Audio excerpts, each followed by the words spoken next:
Namaste. A very warm welcome to this webinar where we will be discussing on dignified menstruation, and we have titled this webinar as a Road to International Dignified Menstruation Day. That is being organized by Global South Coalition for Dignified Menstruation starting from 8th December till 10th of December. My name is Samiksha Koirala. I am Kathmandu based media researcher, and I am very happy to have Dr.Sara Parker and Ms. Harshita Rathore today with us.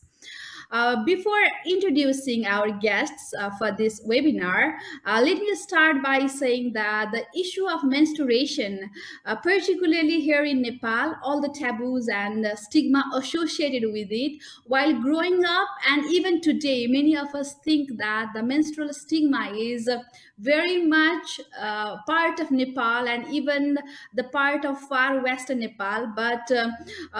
But even today, I think many of us are not aware about menstrual taboos that exists globally. And with two international speakers today, I think we can have a global perspectives on the issue of menstruation and the stigmas and taboos associated with it. For today, we are very honored to have Dr. Sara Parker, who is a reader in development studies with more than 30 years of research experience in Nepal, particularly focusing on education, gender, and participation. She is a collaborative action researcher and is currently principal investigator on a British Academy GCRF funded research project exploring menstrual stigma and taboo in Nepal entitled Dignity Without Danger. We are also having a very young and energetic journalist who is joining us from Delhi, Harshita. Harshita Rathore is a Delhi based multimedia journalist covering India, Nepal, Bhutan, and Sri Lanka. She is currently working as an editorial coordinator with Stories Asia, a collective of independent journalists from 16 countries of South and Southeast Asia. So let me start with a question for Dr. Parker. As I have already told our audience that you have more than 30 years of experience and you have been working in Nepal as well. So how do you think this discourse, or let's say narrative around menstruation has shifted in your own experience in last 30 years in Nepal? Namaste and thank you. And thank you for having me here today and wishing you all the success for the conference in a few weeks. That's a good question. I first went to Nepal in 1986 and trekked and then worked there and lived there in 1992. And menstruation wasn't really talked about then. In fact, I remember going to the village cyclists, and there was a volunteer, and I was there for 5-6 months.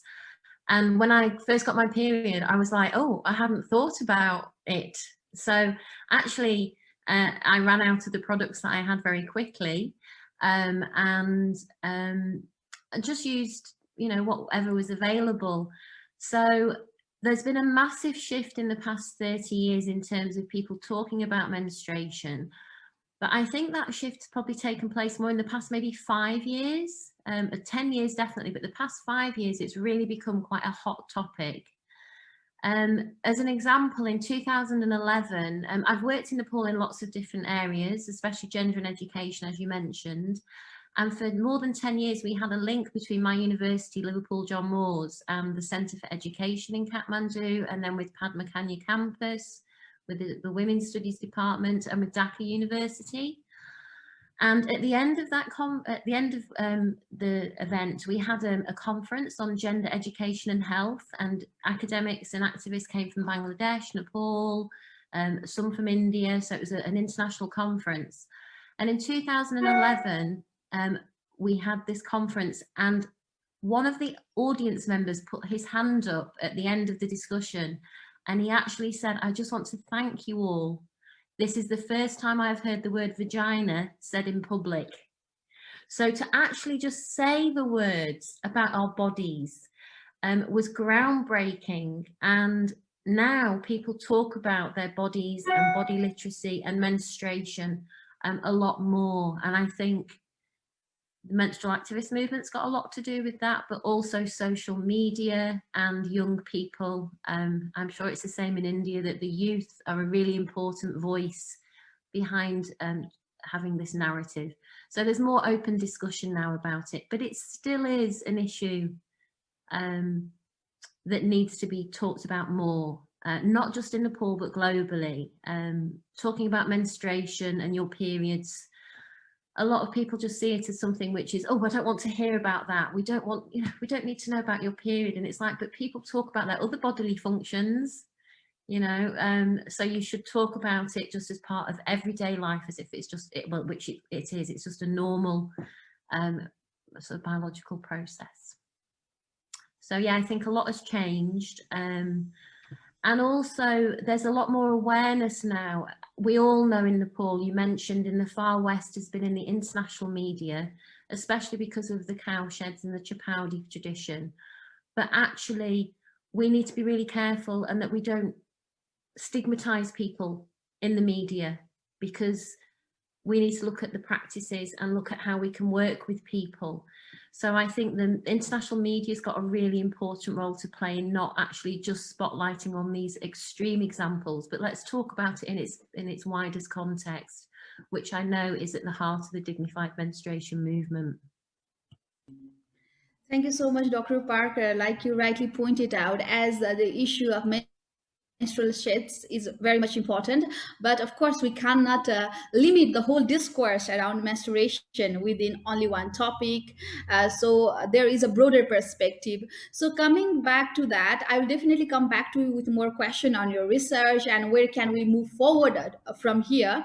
But before that, I want to welcome Harshita once again, and even Sarah pointed out towards the media while she was sharing the change in the shift in narrative. So, as someone covering the South Asia region, I would like to Harshita that how do you find the situation of menstrual taboos in this region? Yeah, hi. Thank you for having me. Yeah, so I think it's pretty much same in, I mean, in most of the South Asian regions, because uh, in Western countries it is more on how to create awareness towards using menstrual napkins or sanitary napkins or cups. But uh, in Asian countries, I think the taboos are so much bad that the whole discourse on that should be on taboos, but because of the political issues or because of the religious issues, these are not talked about much. Like, for example, in India, I live in a middle class family. So I have been facing a lot of restrictions at my home. I live in an urban area. I live in a city. My mother is educated, and yet I face a lot of restrictions at my home. I'm not allowed to enter the temples. I'm not allowed to do any religious activity or event. So this is in a city. But when we move towards rural areas, it becomes bad. I mean, the girls are not allowed to sleep on beds. They are not allowed to eat with other people. They have to wash their dishes. They have to sleep alone. So it becomes bad in rural areas. And same is the case with, I think, Nepal. The girls in Nepal have been facing chopari. And even in Bhutan, I was reading this report which was published in 2018, and it said that 60% of adolescent girls believe that they should not enter the temples or shrines during menstruation. So it's pretty much same in the South Asian regions. Even in Myanmar, the belief is same that they should not enter the temples, or they find this menstruation as dirty or shameful. So it's almost the same in the South Asian regions, although it's little different from Western countries, because there it's not too much. The menstrual taboos are not too much towards religious dimension, but in South Asian regions, I think because of the uh, religious activities and because of the culture, the issues, the menstrual taboos are a lot more than the Western countries. I want to ask Harshita, as you are a journalist, how do you see these things as a, somebody working in a media and considering the coverage of these issues? How is do you think, firstly, is media doing enough when it comes to coverage of menstruation or menstrual products? Are we doing enough in the media? And the supporting question to the next would be, how do you see any kind of changes and what media was doing before versus how media is portraying, representing this issue at present? Yeah, so I'll answer to the first question that you asked. So, uh, many of the media reports that we see nowadays is based on the incidents. Like for example, when a girl died in Nepal due to the chowpadi, so all the international media organizations, say for example New York Times or Washington Post, they covered it widely. But these are just incidents based. You do not cover the news proactively, which is needed right now.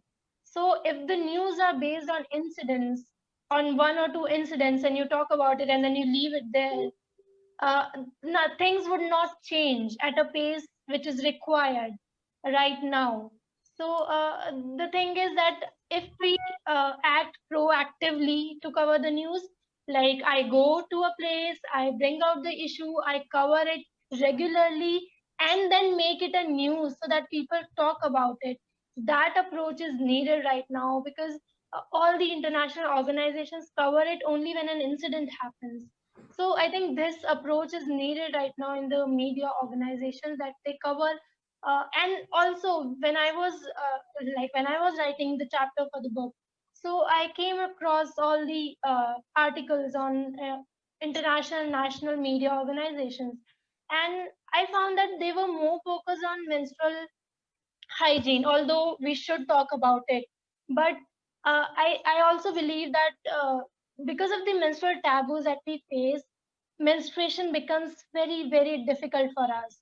I, I mean, I can get sanitary napkin, I can get a tampon easily, but the practices that happens at home, I think that makes my periods worse. So, so we need to talk about menstrual taboos a lot, and mm, the most of the articles that I read were focused more on menstrual hygiene, tampon tax, and then making sanitary pads free, period pains, period leaves. So because there are multiple facets of the menstruation, so I think the health becomes a priority over the taboos that exist in the society. Coming back to the second question, like the changing the narrative of menstruation in the media. So I think it has changed a lot now, because earlier, like when the menstrual pads were introduced into the market through advertisements, so earlier it wasn't very clear. Like they used to say they were more focused on absorption of the sanitary naps and nothing much because they were introducing the products. So as the time passed, then came the era of 2000, early 20s, um, where they were more focused on. I mean, there was this whole depiction of women as sufferers or victims, and then periods were depicted as villains, and then comes the savior, the menstrual product, the sanitary napkin. So this was how those. I mean, it wasn't clearly even depicted. The period days were called as gloomy days or those days. So this is how menstruation was projected in the society, and that's how we perceived it earlier. But now the narrative has changed. So now it has come to empowering women through menstrual products. Now the women are empowered. Now the sanitary napkins give you wings. So this is how the portrayal of menstruation has changed over the time through the media and in the media. So yeah, I think pretty much has changed now. There have been protests, and there have been campaigns against the usage of blue liquid instead of red blood. and there are a lot of things that has been changing. So it needs to be changed, because if I give my example personally, I mean, when I was a kid, I was so naive that I never understood what was the ad about. I would see the ad, and I would just wonder what are they talking about, because the camera was focused on the hips and then their thighs, and I could not understand. I thought, is it some diaper or something that my mother uses, or what is it?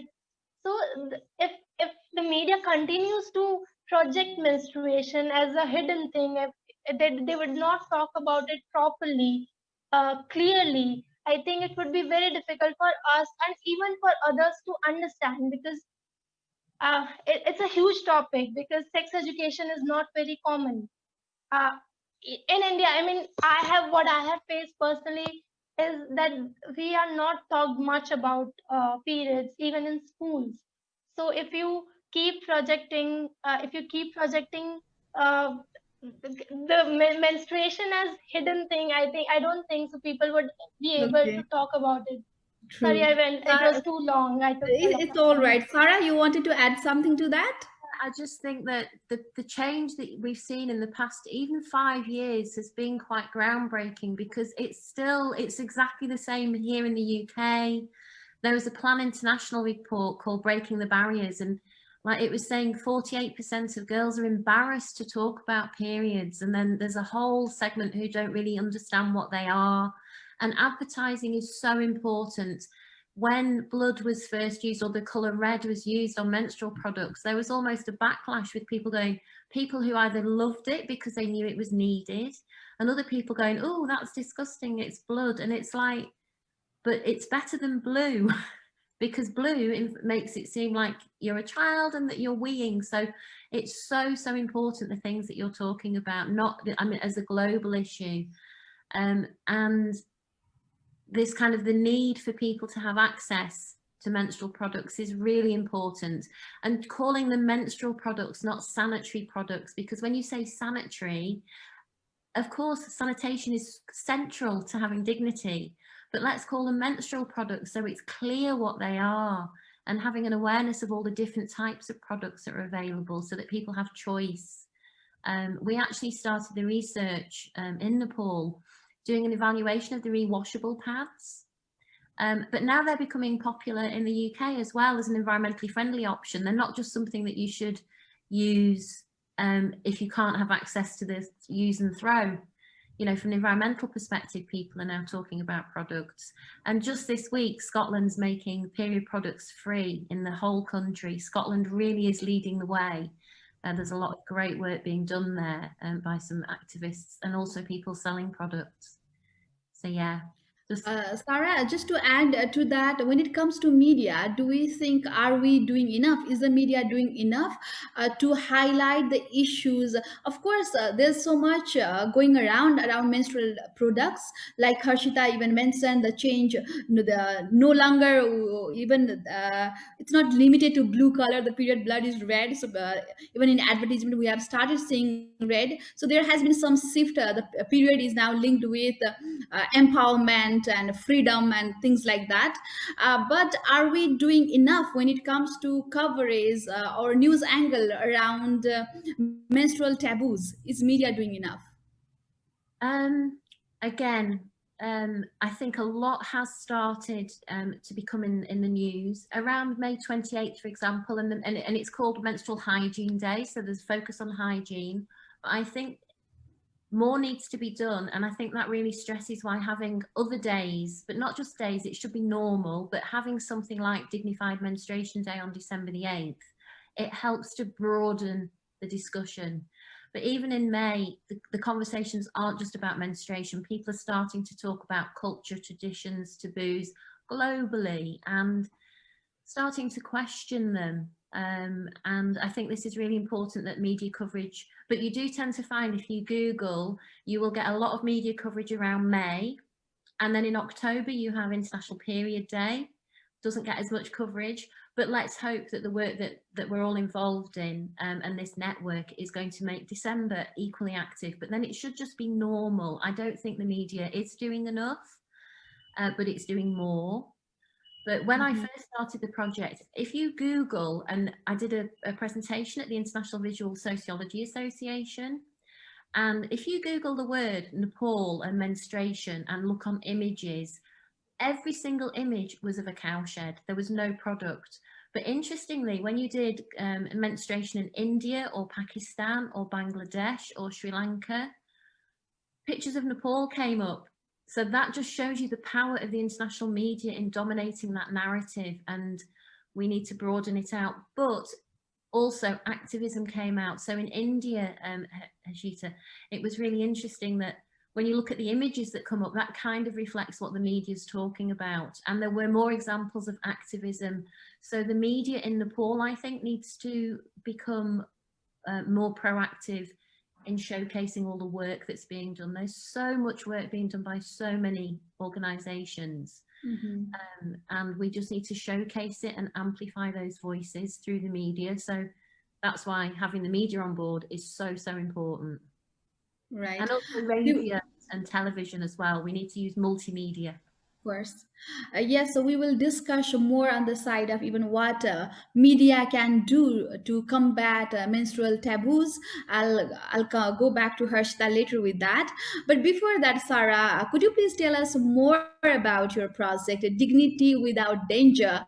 And I also want to ask, why is it focused on the dignity element while talking about menstruation? Why is it so important? Okay, so Dignity Without Danger, it's a 2-year, but it's now been given extra time because COVID has had an impact on our ability to revisit the field. And so we've been given an extra sort of 6 to 8 months. But it's collaboratively analysing the stigmas and taboos around menstruation. The research that came before this, which led to this research grant, was focused on evaluating the sanitary, they were called sanitary pad kits, but we call them menstrual kits now. So it was evaluating the product and its impact. Does it help girls go to school, for example? And yes, it does. But the main finding was education is really important. You can't just give products out. You need to understand your body and menstruation. So the research project is my university, Liverpool John Moores, Tribhuvan University and SOAS in the UK. And we've got 6 NGO partners, of which the Radha Paudel Foundation is one, but we have Global Action Nepal, CODEF, NFCC, Asaman and Young Star. So we have partners from the NGO sector, but from health, education and sanitation. So it's bringing together different disciplines and different agencies and different sizes. So some of the menstruation is part of what they do. And then with the Radha Paudel Foundation, it's their focus. So that interaction and sharing of ideas has been amazing.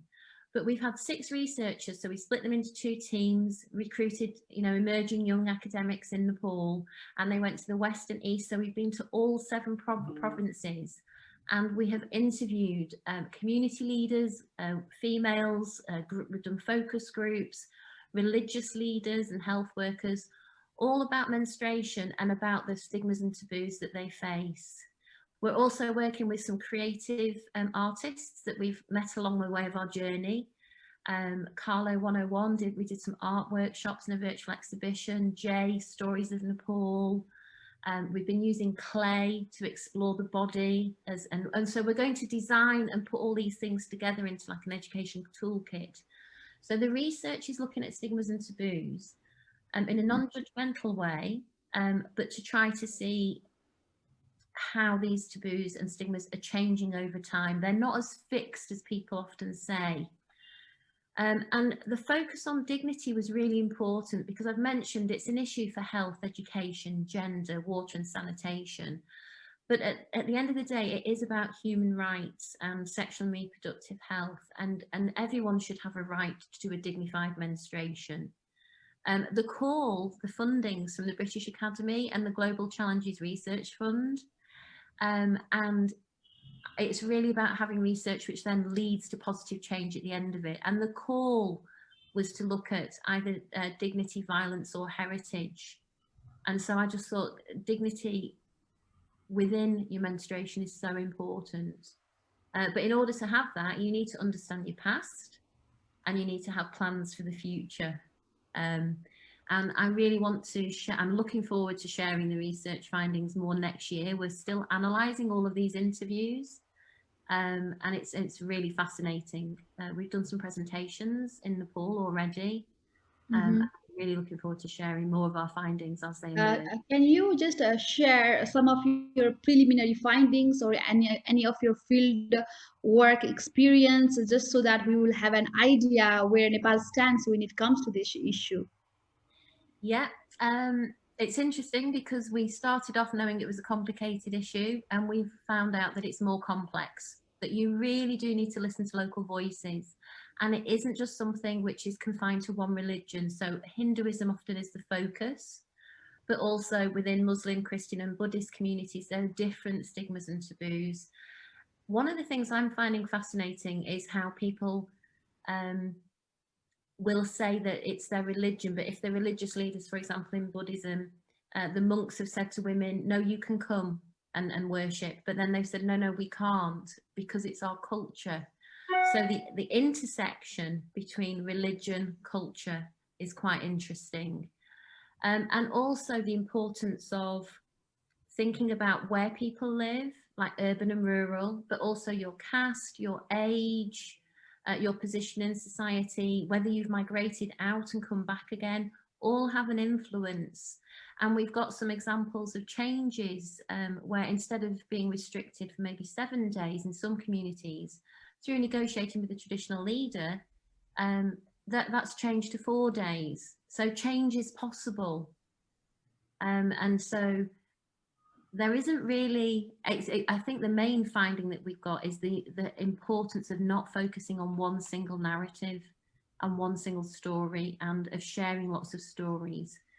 We need to really unpick some of the subtle differences, and we'll be doing that in the coming months, and sharing our articles, not just in journal articles, but we want to share our research findings in the mainstream media, in blog sites, as well as obviously writing book chapters and journal articles, which obviously we're expected to do. But for me, I'd much rather my research reached a broad audience through the media and blogs. You know, thousands of people will read a blog compared to a journal article. Often people don't have access to it. So we need to make sure that we are working together across sectors, across agencies, and really come together to work on this topic. That's very interesting to know, Sarah, especially. Thank you so much for researching on a very much under-researched area and you are trying to bring a very diverse perspective to it. So I really look forward to your publication in near future. And again, going back to media coverage, I want to go towards Harshita for now. And as both of you mentioned that there's not enough media coverage when it comes to the issue really in relation to dignity and menstruation. So, Harshita, can you suggest us something? How do you think we can mainstream these issues in media? Yeah, thank you. So, yeah, I mean, there are a lot of things that could be included in this. Like, for example, if we want to create a larger impact, for example, it could be a recent movie that came, Padman, if you have heard about it. So that created a huge impact. So there are through advertisements, through media, through films, through social media campaigns, through news reports. There are a lot of things that could be done in these areas, and the impact that Padman created was huge. So it that brought the topic into mainstream discussion, that we can discuss these things. If the film has been released on a larger, I mean, it's a cinema, so the impact that it created, it started a discussion among the people, and the government lowered down the rates, the taxes on the sanitary napkins, and in fact, the governments in particular states, in few states of India, have distributed free menstrual napkins. So this was how the discussion started through media, through a film that brought this topic into mainstream discussion. And similarly, we can, like the recent campaign, if you have heard about it, the Red Dot campaign. So that was really good. I mean, a brand started that campaign where men or women made this red dot on their palms, and then they tagged two more persons on Instagram, on Facebook, and other social media platforms, and started this discussion. So I think the campaigns, the the aggressive campaigns that we need right now to start the discussion into mainstream media and other platforms is needed. So I think, yeah, the if we take an aggressive approach, a proactive approach, if we start like the Me Too campaign was really successful. So if we start a campaign like this in the social media platforms or in the news reports, I think this can create a larger impact, because the impact of Padman was covered by various news reports. So I think this is the solution that we can have. And also, I think organizations, one such that Ms. Radha runs is needed. So if dedicated organizations are there who are continuously talking about dignified menstruation and uh, eradicating the menstrual taboos, and then those organizations can work with media, I think the impact could be larger than what it is right now. Thank you, Harshita. And I also want to ask you one more question.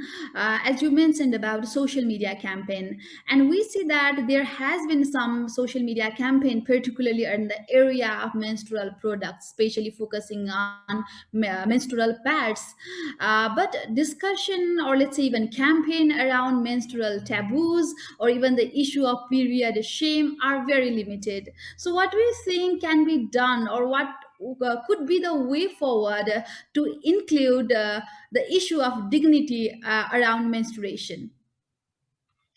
Yeah, I think I've already discussed about it. Like, it should go hand in hand. The NGOs and the media should go in hand in hand. Then only I think we can really bring a change, because there are very backward regions where media sometimes is not. I mean, that doesn't draw the attention. So because the NGOs work very closely even in the backward regions. So I think if they try to bring out issues from there and then report it to media, and then if media could cover it widely, I think that is the way forward to bringing this topic into mainstream.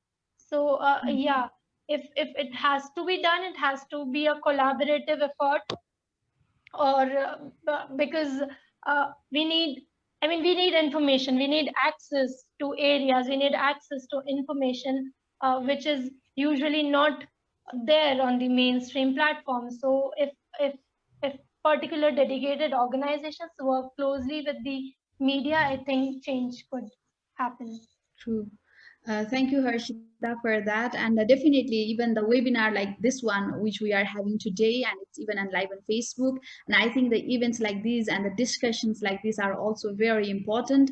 And thank you so much, Global South Coalition for Dignified Menstruation, for organizing this and for allowing us to be part of this wonderful program. And for everyone watching us live on Facebook, I kindly request, if you have any questions for Sarah or Harshita, please you can type your question there, and I will be asking a question to our respective guest.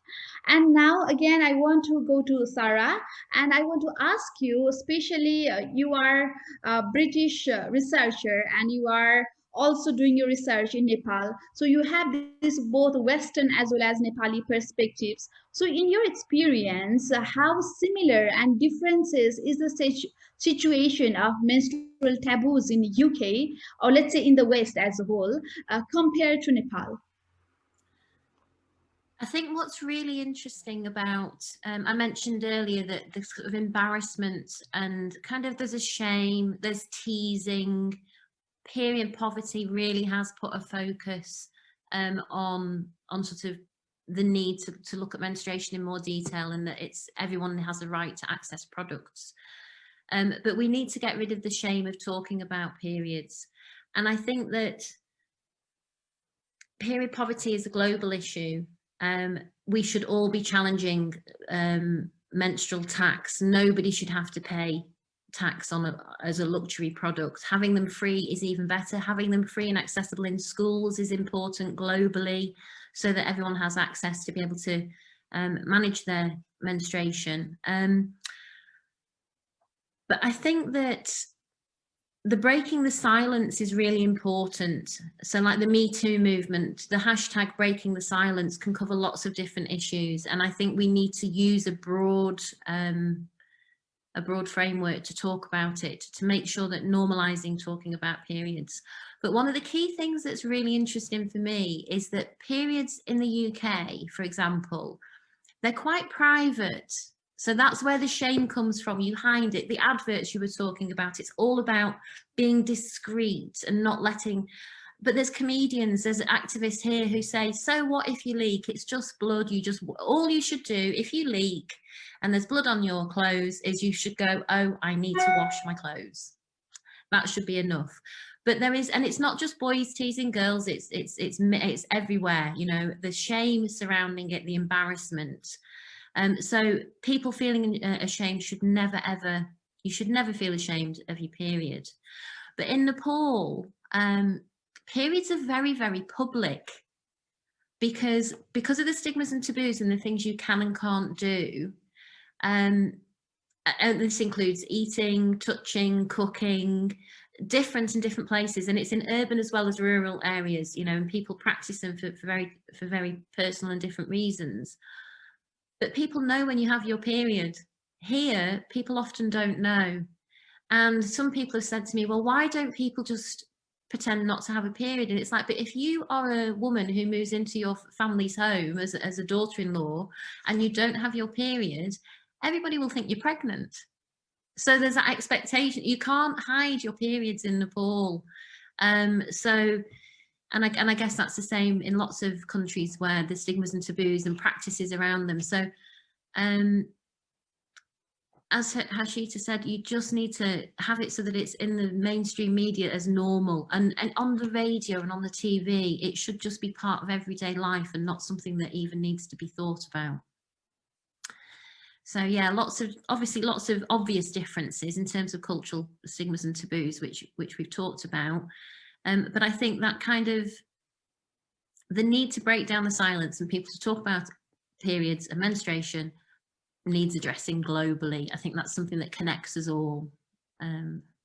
And it's really great to see this network connecting people to have these discussions. I think the 3-day conference is really going to shed more light on that, and that we actually have a lot more in common between all of our experiences. Like, yes, there's differences, but let's look at them, see how we can work together to make it more normal. True. And like Sarah, when you were sharing that, of course, there are socio-cultural differences, not just in the area of menstruation, but we have a lot of differences in terms of how especially when we look at the situation of gender equality, right? Nepal lags far behind, and we are still very much part of a patriarchal society. And even in my experience, but what I want to stress on that is that the taboos exist globally.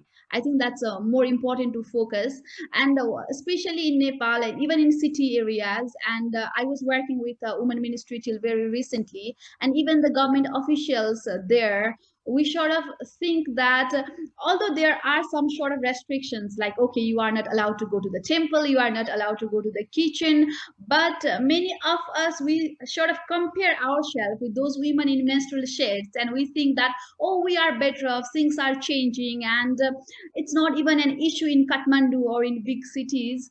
And the issue of stigma is not global, but it is very local. So that's what the understanding has been here. But having said that, even the government of Nepal is doing its best.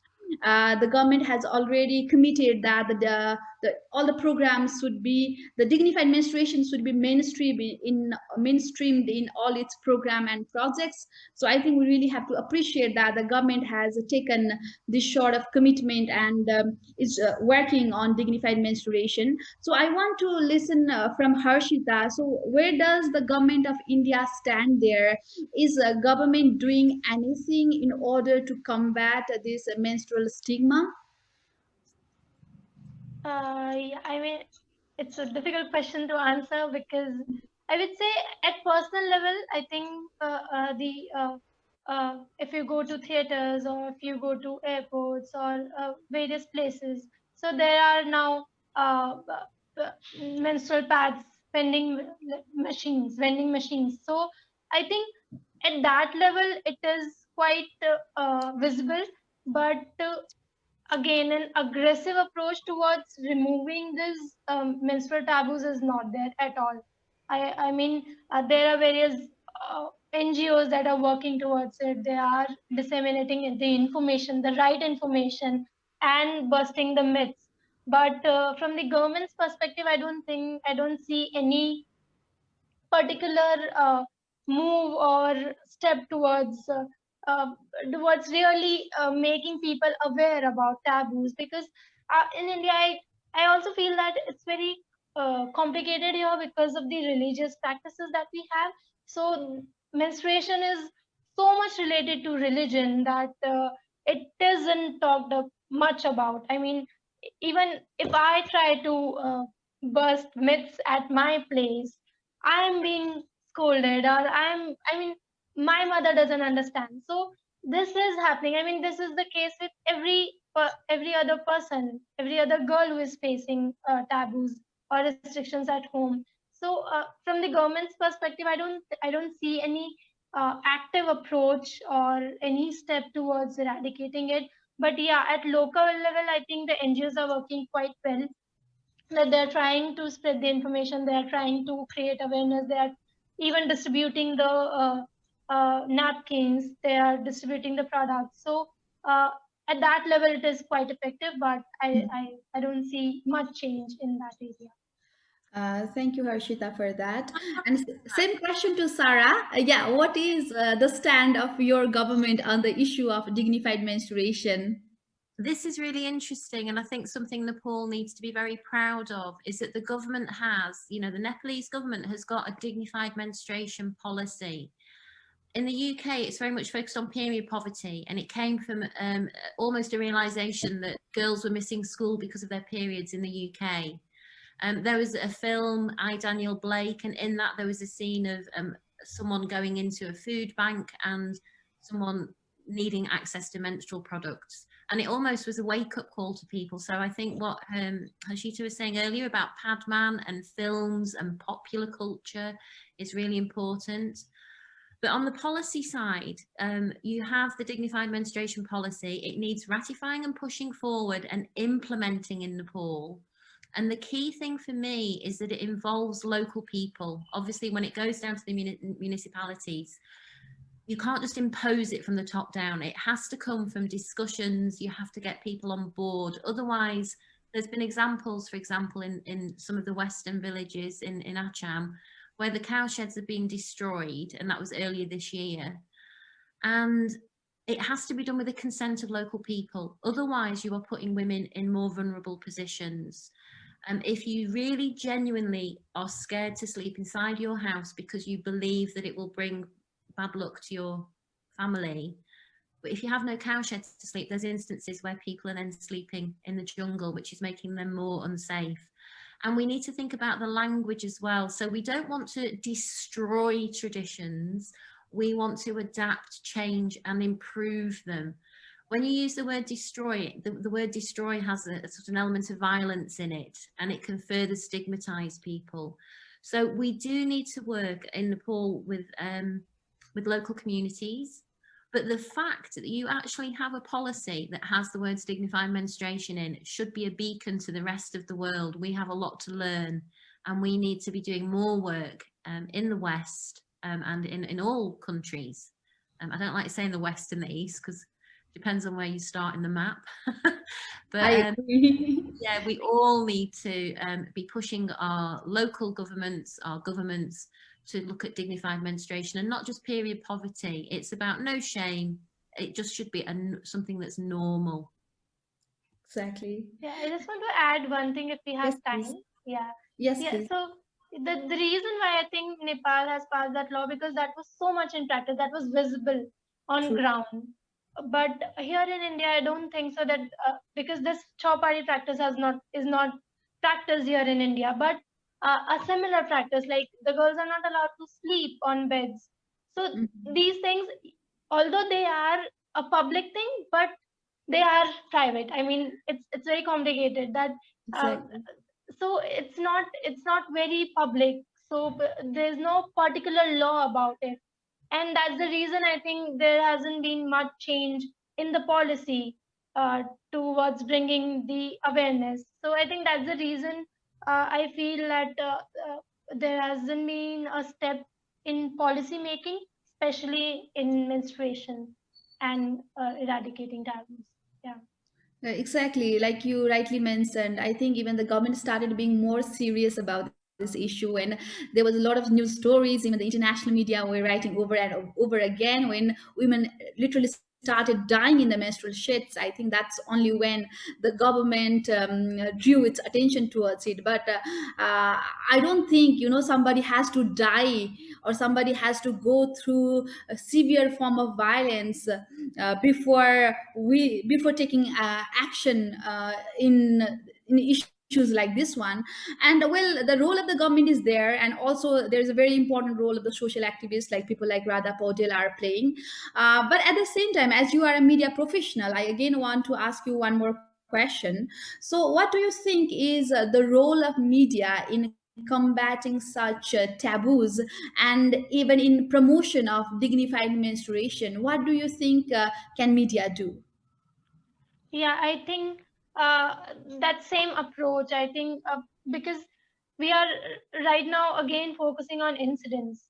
Unless we go to various places, we report things because uh, the practices changes with the areas, with the regions. Even in India, some practice the taboos in a different way, and in the northeast part of India, the practices there is a celebration where the periods are celebrated, but that comes with a cause that the girl has to live separately in a room. So, unless we cover those different things, different areas of menstrual taboos, I think that should be done when it comes to covering menstruation.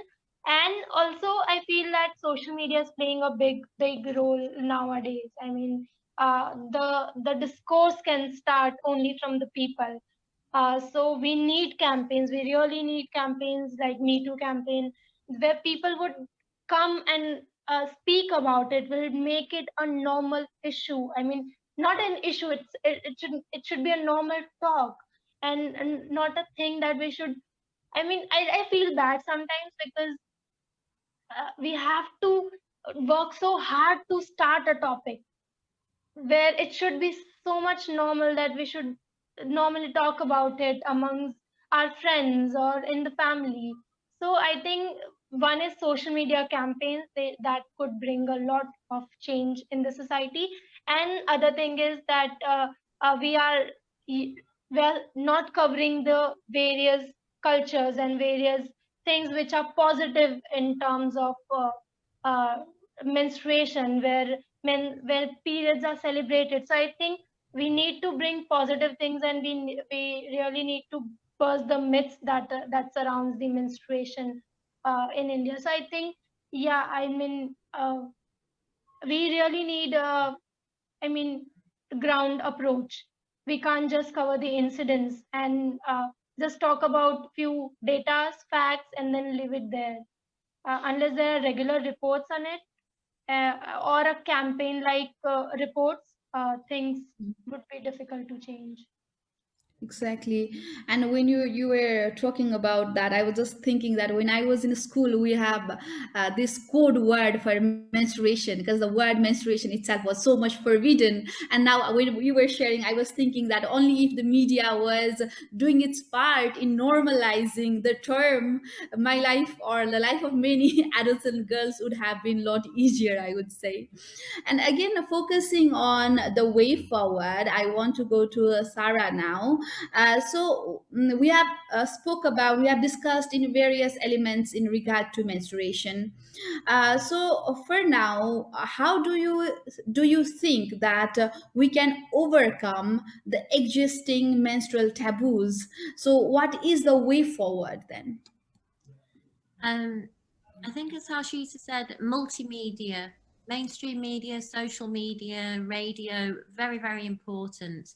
But bringing the stories and looking at the differences in the taboos, and so people can compare their taboos and religious practices with others. Because when you look at the Far West, it's often said, oh, it's an element of Hinduism, but Hinduism is so much further spread. And as Harshita said, that you don't have the same extreme practices all over. So what makes those practices in that area particularly dominant? But I think for me, education, getting it into the formal education into school. Now it's in the curriculum in Nepal, it's being revised at the moment. The government's working with lots of activists, and the Menstrual Health and Hygiene Management Partnership Alliance is working with the Curriculum Development Centre to improve education in schools.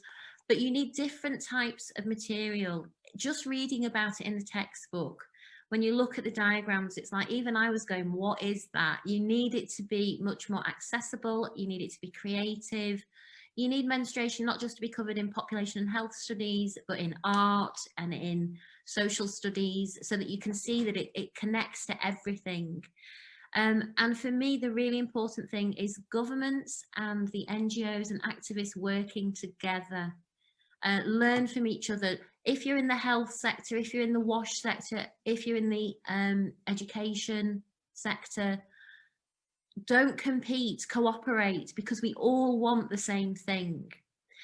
One of the things we've done as part of the research as well is we've interviewed about 28 menstrual activists in Nepal. Interestingly, 3 of them are guys and were inspired by Padman. So the Padman film really did capture the imagination of people. But then we sort of thought, why is it men, when men talk about it, it hits the media, when there's so many women working in this area and people in the transgender community that we need to include? So we need to be really inclusive and include all in the conversations. But if anyone who's watching knows someone who they think is doing an amazing job at challenging stigmas and taboos, please let us know. We're going to be producing an online book that you can read in, or you could just use the sort of stories of individual people. We're sharing it on Instagram as Dignity Without Danger, on Facebook and Twitter. Kind of focusing a lot more on Instagram at the moment, but I think that the other thing I think we need to do is the older generations and people like myself need to be working with the youth, because they're the ones who can really get the message out there. And I think to some extent, your grandparents' beliefs will be their beliefs, and young people want to respect their grandparents. So how can they navigate changing traditions while also respecting their family? And I'm looking to the youth for answers to that, and people from Nepal and India, Sri Lanka, Bangladesh. I'm really looking forward to the conference and the sharing of ideas and connecting. So really, congratulations on putting forward December the 8th as Dignified Menstruation Day. I think that has a big role to play in helping us connect. Yeah, and the first time I came to know about DWD was through Instagram, actually. And I actually asked, when I saw the word dignity and menstruation, I actually called Radha to say, by the way, do you know this organization? I think they are doing really great. And that's how I came to know about it. So I think your social media presence is really good, and we need more of it as well. It will come as no surprise that Radha is featured, obviously, in our menstrual activist book, but also the amount of people that her and others are doing to inspire young people, the amount of support that is to connect through the generations. We need an intergenerational approach, multi-sector, multi-agency, and we need to connect through the generations, because the time now is for change. We have to promote dignified menstruation. We have to break the silence, and we have to come together to achieve that objective. True. And like you said, like even the government, NGOs, media, all of us, we have an important role to play. And we don't, like you said, like let's not compete, but cooperate. I really like that was the statement that you made.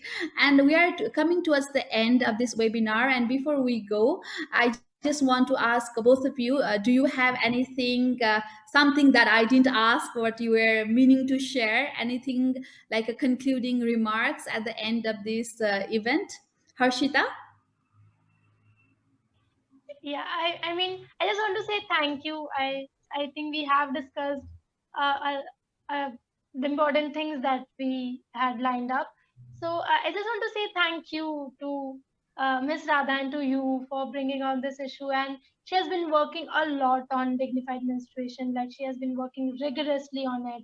And we really need people. We really need such organizations uh, to talk about it regularly and continuously so that it becomes a topic, it comes into the discussion. So thank you for having me here. And I think yes, organizations, NGOs and media can do a lot if they collaborate. And yeah, I think Sarah made the right statement. Although it's between the NGOs, that should not compete, they should collaborate and cooperate. So I think that's great. That's really great. And thank you, Sarah. I mean, it was great listening to you, seriously. No, it's lovely to meet you, and I'm looking forward to more connections in the future. For sure, for sure. Thank you so much, Harshita. We really appreciate your presence and thank you so much for this important contribution that you have made in today's event. And coming towards the end, Sarah, is there anything that you want to say at the end? I think we've covered a lot of ground. I think the only thing that I'd really like to stress is that it's really important that December the 8th as Dignified Menstruation Day is pushed globally, and that it falls within the 16 days of activism of end violence against women and girls. I think that's really important to put the focus on a human rights issue. And I think it complements the activities in May. And I think it gives a nice balance. Every day should be Dignified Menstruation Day, but I think it's really great to have this one day being put forward because it does amplify the voices and bring people together. And I'd love actually to have got kind of there's quite a strong network in many of the African countries, maybe because they've been looking at this topic for a little bit longer. So I think connecting to different countries, Latin America, the continent of Africa and Asia and wider is really important. But I'd like to see some sharing of information in South Asia where you've got the similar religious beliefs to unpick that even more. So just really looking forward to seeing the network develop. So thank you very much for having me. Thank you so much, Sarah. It was really lovely listening to you and knowing you. And thank you so much for the important contribution that you are doing, even in terms of research, that we definitely look forward. And well, we have actually come towards the end of this event. And coming towards the end, I would like to remind everyone of you one more time. Sarah have already mentioned, we are marking 8th of December as International Day for Dignified Menstruation, and Global South Coalition for Dignified Menstruation has also organized a special event to mark this day. It starts at the 8th of December, so please follow Global South Coalition for Dignified Menstruation on social media and make sure you pre-register for the event. And I want to thank everybody at the Global South Coalition for Dignified Menstruation, Radha Paudel Foundation, for doing a lot of homework to bring us all together. And once again, I want to thank all of our guests and everybody watching us on Facebook Live. Thank you so much. And so let's look forward for a dignified menstruation, and let's really hope that we can soon end all the stigmas and taboos related to menstruation. Thank you very much. Namaste.